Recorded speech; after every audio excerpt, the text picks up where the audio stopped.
Bien le bonjour, imagine that this is a secret boss kind of video in which I'll explain the way some last Final Fantasy games worked and why I chose to put them on the side. You'll quickly realize that there are all sequels and one prequel of other games including Before Crisis Final Fantasy VII that I'll start with. This action RPG, at the time of this video, is still a Japan exclusive title released on some specific models of cell phones.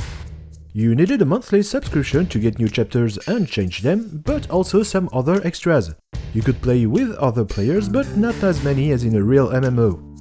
You could select one character between an array of protagonists that had their own character design with some backstory, but no actual names in this game. They were all codenamed or nicknamed according to their weapons and gender, like Katana male, Otoko in Japanese, or knife female, literally Naifu Onna in Japanese. Last really interesting feature was how materials were created with your phone camera. After taking a picture, the game will generate a materia based on the dominant color. For example, dark green tones will created by your materia. The main reason why I abandoned this game is the way it was distributed that considerably reduced the variety and quality of screenshots or footage available, not even mentioning that the servers were shut down on the 31st of March 2018. Also, I hate having to talk over only one or two still pics for too long. Even if it's an official artwork, see the Thief video for example, or the Warrior one which only had bits of the intro made by the animation studio Madhouse. If you're interested about the story, many sites have written recaps, but there are also videos of translated walkthroughs. There's also the possibility that since Square Enix confirmed once again that the FF7 remake will go beyond the original game and will cover the whole compilation, Before Crisis might be reworked into a multiplayer DLC like FF15 Comrades. Let's wait and see, I guess. Now that I talked about the game that I unfortunately had to rule out for good, I'll cover those I'll barely talk about in the overall project, you'll see why. Only available in the Final Fantasy IV compilation on PSP, the game's story was supposed to bridge the gap between FF4 and the after years. It was extremely short and didn't have any different feature compared to the fourth. So, unless there is really something interesting or unique, this episode will be generally ignored. Compared to FF4 and Interlude, we can already spot some differences, starting with how the story would proceed through separate chapters that could be replayed independently from one another. After the first mandatory chapter, where you were explained the two new mechanics I'll cover later, you could then select which character or group of characters you wanted to play as next. Each of those chapters were an introduction to the different protagonists and their motivations for the second half of the story, where you could modify your team how you wanted. I mentioned two new mechanics. Let's start with the moon phases since they affected the players as well as the enemies. Each time you use the tent, slept at an inn or that 30 minutes of playtime passed, the moon will progress to the next phase, cycling through 4 of them: new, waxing, full, and waning. Each phase influenced abilities in 2 ways. Either buffing them, their name would appear in green, or by nerfing them, their name would then appear in red. You may have guessed it, it could make encounter harder or easier.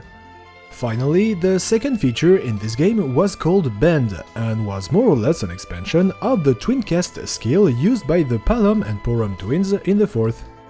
With the right combination of characters in your active team, they could perform a skill together, either to deal damages to enemies or to support your team, which will use up the turn of each hero involved in the bend process.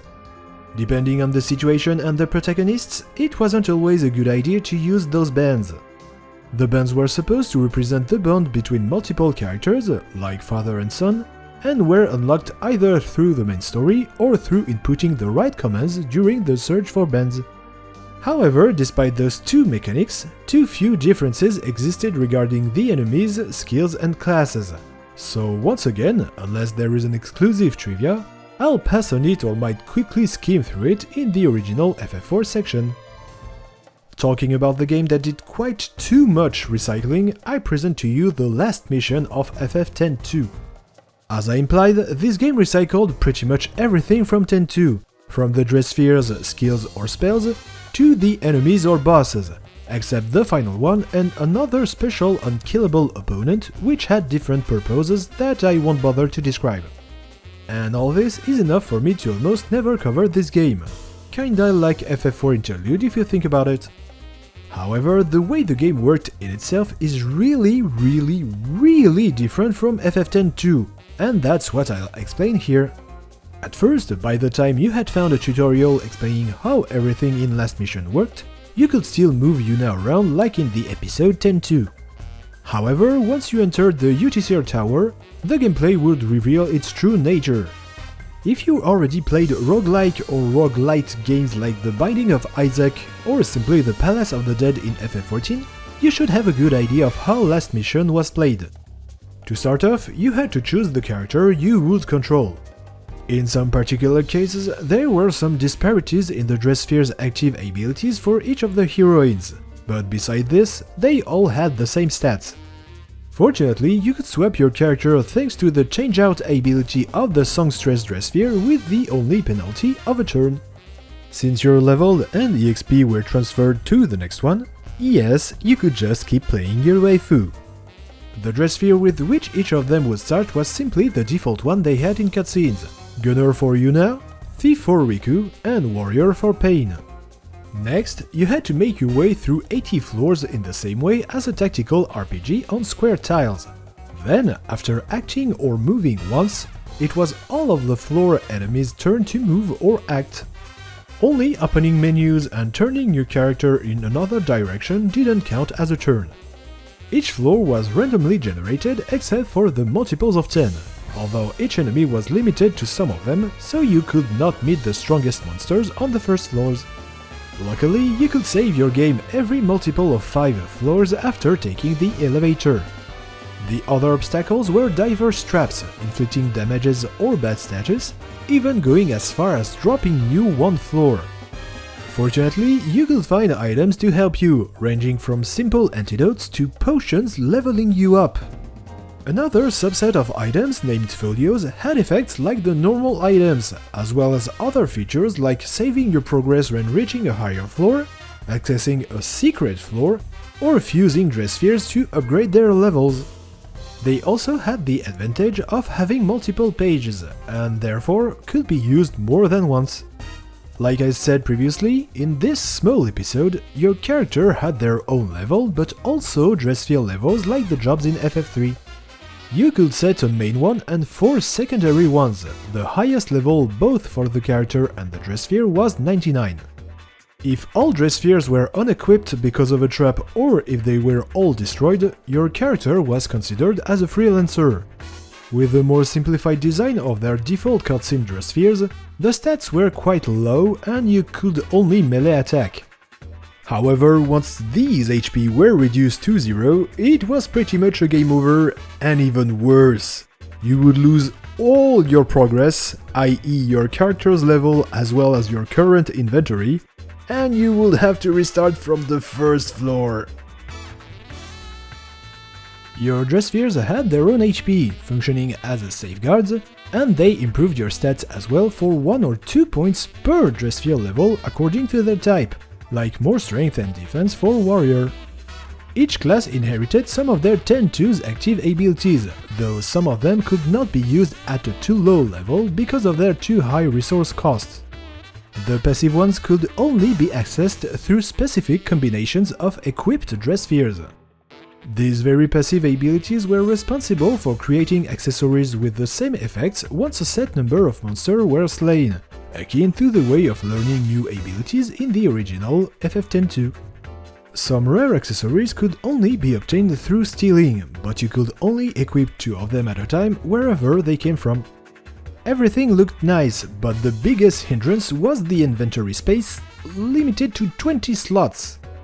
Even worse, each dress sphere and accessory, even equipped, took 1 slot each, meaning that you truly had 13 slots left. The other major issue was dress sphere leveling that required 2 copies of the same dress sphere and 1 dress fusion secrets folio. Then the 2 dress spheres had their levels combined, but the ones you could find or buy never had a high level. and once a dress sphere was destroyed, you had to either reload a save or level it again from scratch.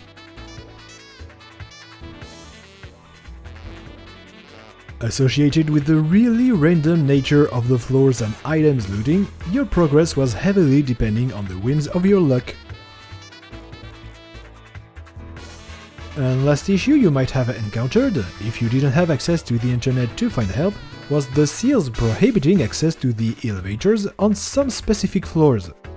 At first, destroying them only required to kill a set number of monsters on their floors. But later on, the conditions became more exotic, like attacking nothing many times, putting down or throwing items again a set number of times, etc. You should look them up because, frankly, who in their right mind would come across some of those conditions, especially by mistake? Et voilà, I'm finally done for real with this long series explaining how the FF games in my project worked. Thanks for watching, prenez soin de vous et amusez-vous bien.